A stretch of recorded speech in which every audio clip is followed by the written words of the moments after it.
My name's Deborah Hanlon, and I've lived on the Hill since 1990, so 17 years. I moved here from California, where I started my career, went to school, and moved out here for my job at the Environmental Protection Agency.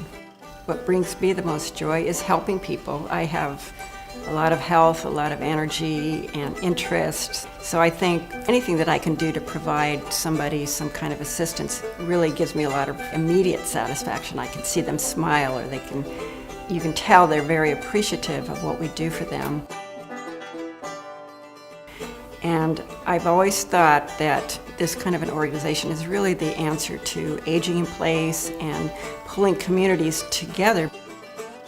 I think the village is just neighborly love.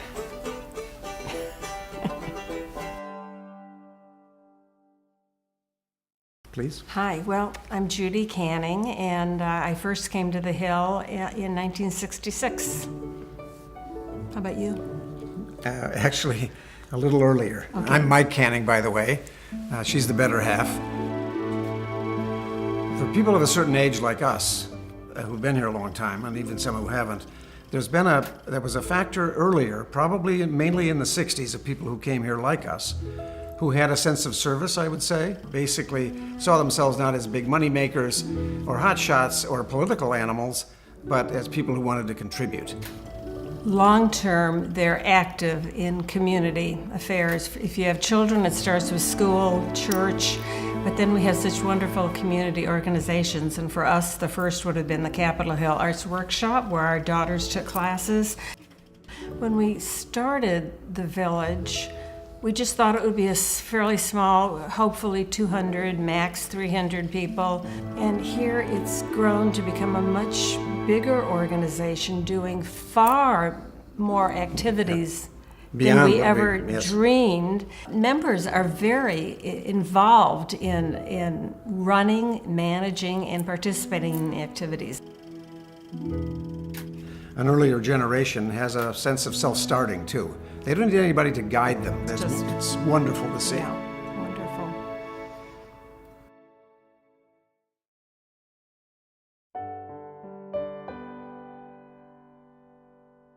When I retired, I had been living in Capitol Hill for about 25, 26 years. Working, very busy, and never really having an opportunity to enjoy my community and my neighborhood. I traveled a lot. I feel very fortunate with my life, and I wanted to give back to my community, especially and my neighbors. And I love the idea of an organization that helps you to live your life to the fullest, to have fun, to grow. And when you're in need, having someone to guide you through it, having someone to give you advice, someone to be able to be there with you, I thought it was absolutely wonderful, and so that's why I joined. The more members we have in Capitol Hill Village, the better it is for the community at large and for our neighbors as well.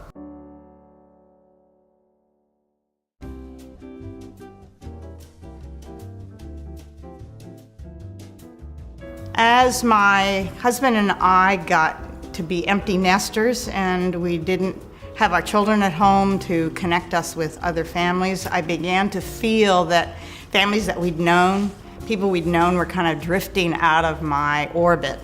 I think the people that join the Capitol Hill Village expect to get to know each other and to collaborate with each other in various ways. We have over 500 individuals that are our members. I might have met 150 or more people that I didn't know before who share some of my more obscure interests, like a love of opera. Before the village came along, I didn't know there were very many people on the Hill who liked opera. Well, it turns out there's like over 30 that are on the email list for the Village Opera Society, and it's helped me make new friends that share my interests.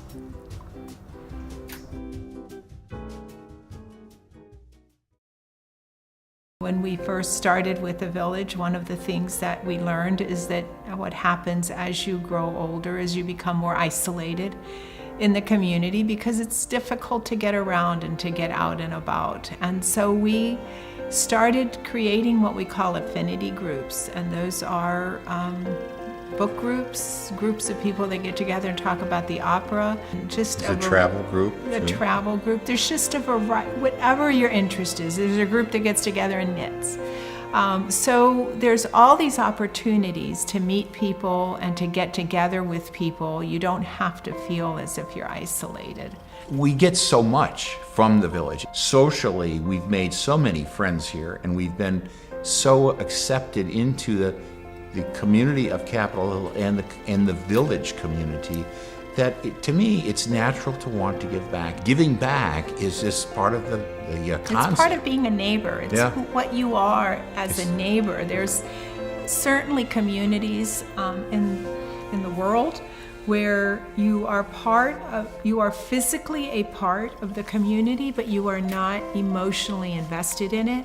By participating in Capitol Hill Village, we became emotionally invested in the community. And it's gonna, I'm with this for the rest of my life, and that's just it's as simple as that. Yep.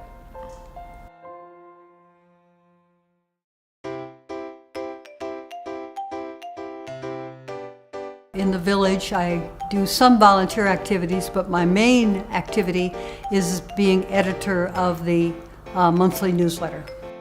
I'm a journalism major. I was a newspaper reporter for a short time. So I enjoy putting together newsletters or other types of communication vehicles, and I've done quite a bit of that in my life. Even though I'm an introvert, I've always wanted to be around people, doing things that I thought were important. I live alone, so I wanted to find a place that I could go where I could find social activities, and the village has a lot of those. And I really enjoy being around the people and doing the things that the village does. It helps make Capitol Hill a better place to be. From a personal standpoint, it also helps me.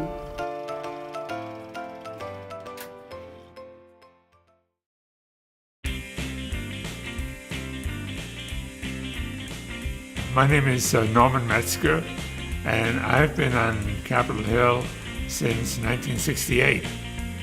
Capitol Hill is a true community. What I tell people about the village, about this area, is you step out of your door and there's life before you.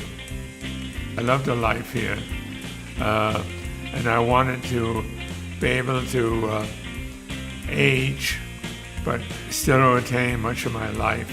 The village was a remarkable concept to help you do that. All the founders, none of us needed the village services, none of us. But we still joined because we believed in the concept. I'm not sure in many areas you can find that strong sense of community, of people caring for each other, helping each other, that you find on Capitol Hill, special in that way.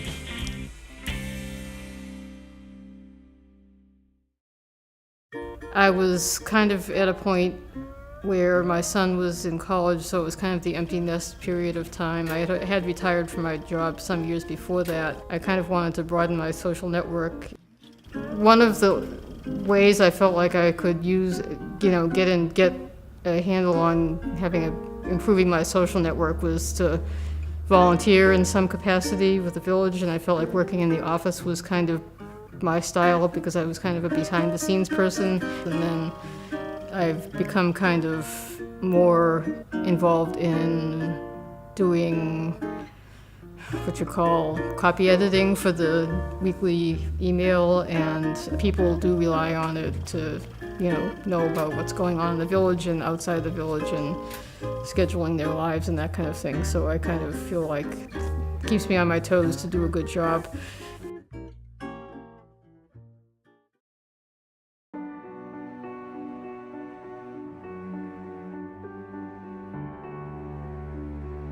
I've lived on the Hill full-time since 1977. I grew up in a small town, and my parents lived and died in that town for 60 years. It was a real village.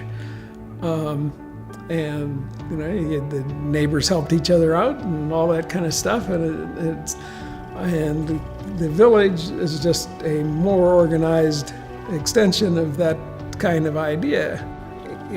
You imagine the kind of world you want to live in, and then you try to act the way you want people in that world to act. So you want to live in a place where you have a problem or you need some help, you can go knock on your neighbor's door and they'll help you.